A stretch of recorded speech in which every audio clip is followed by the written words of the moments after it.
It's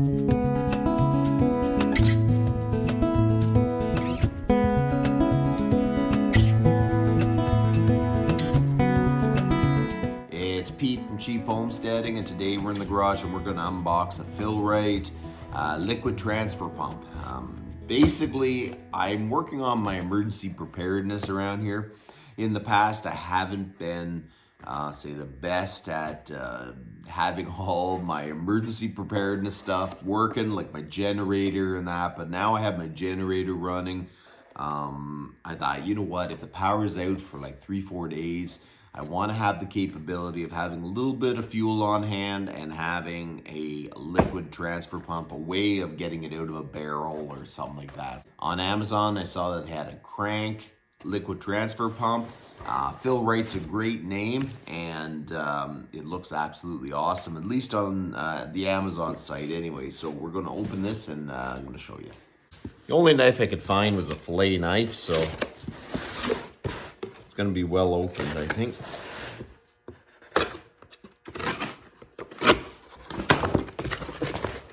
Okay. It's heavy enough. So that is what I got. So the thing is actually pretty decently heavy, and it's got a 1-year warranty. The only thing on the Amazon site, I read it and it said gas, but on the box it says pumps, diesel fuel, kerosene, lightweight lubricants, and oils. Doesn't say gas, but I hope it's all okay. I think it was actually coming from them, so the fact it's on the Amazon, I think it's okay. So we're going to open this up. What do you got? It's got a suction pipe end, so you don't suck anything up in there. Some Teflon tape. That's how they did it. I was wondering how they're going to have a long pipe. Adapters. You got your spout.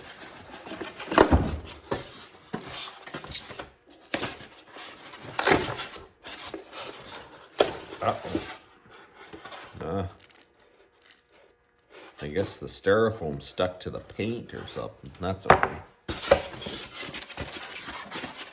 Got the crank. And the pump itself.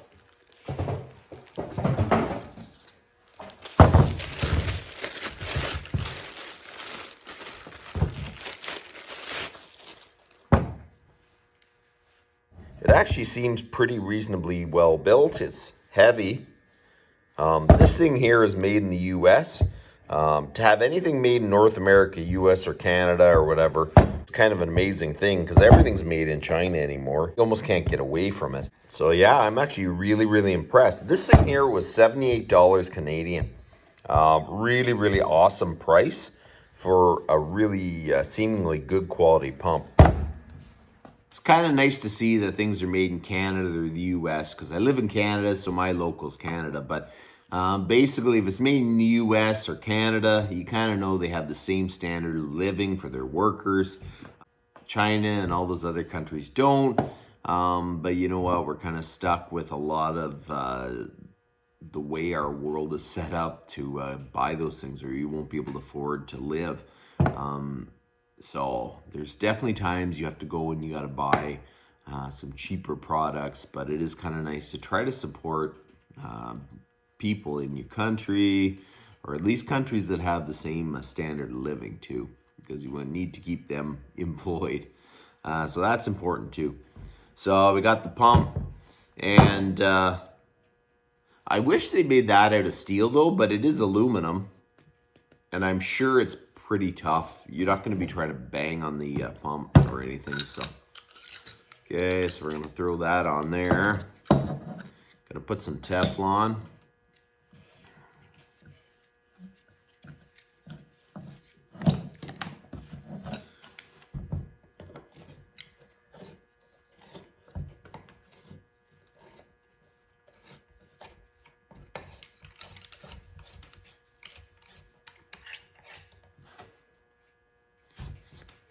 I think I'm only going to do this hand tight. My hand tight's pretty tight.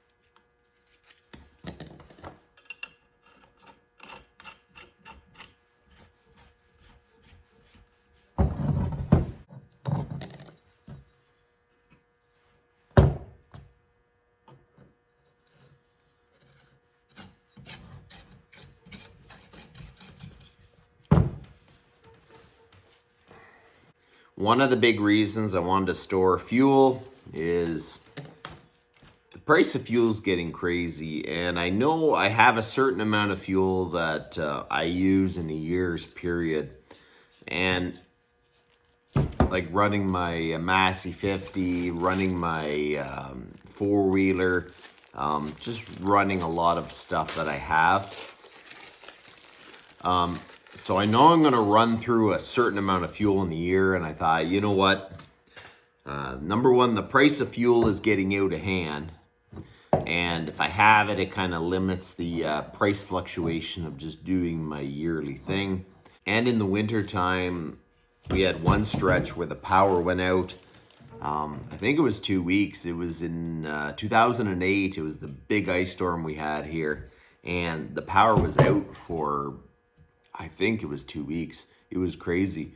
And you know what? A lot of people weren't prepared. And I'm kind of feeling every winter I'm going to store a little bit of fuel just to be able to keep the generator running for a little while. And, you know, I really feel that it's important that people are prepared for power outages. Part of that is just having a little bit of fuel ready, because nothing worse than trying to go to a gas station and try to get gas, and then there's big lineups. So this time I thought it's really important. I got to get better at my emergency preparedness, and part of that is getting my generators up and running, which I have one of them running. I've got my fuel pump and having fuel storage, at least a little bit of it anyways. And I thought, you know what? You get a nice pump, then we should be good to go if the power goes out or anything like that. So. Okay, so let's go try this thing. So we're gonna try it. I got an old drum. I have a bit of fuel in it. We're gonna throw the pump in. So mainly what you're gonna use is probably a jerry can. So I wanna see how well it can fill a jerry can. I don't know, I probably will end up getting a spout or a little bit of pipe so I can put it, but this looks like that'll fit right.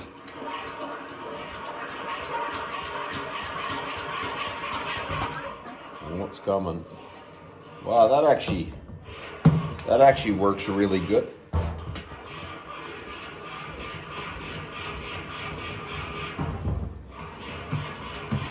Okay, so I'm super impressed with the pump so far.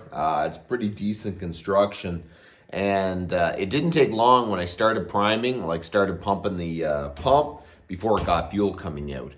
Which is kind of a concern because fuel is kind of a pretty thin substance, and sometimes pumps have a hard time sucking it out of the drum. It is new, so who knows how it'll be when it gets older, but for now it primes really easy.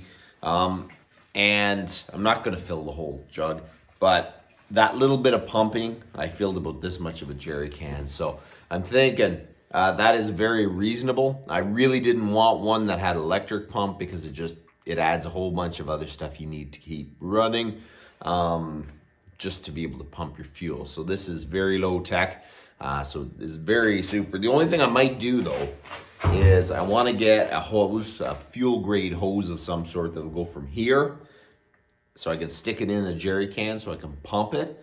Because it's kind of a pain. You'd have to hold it the whole time when you're trying to fill it. So I'm going to definitely try to find a piece of fuel grade hose that I can just set it in the jerry can, and maybe I can even fill the tractor or whatever with it by just coming up to it.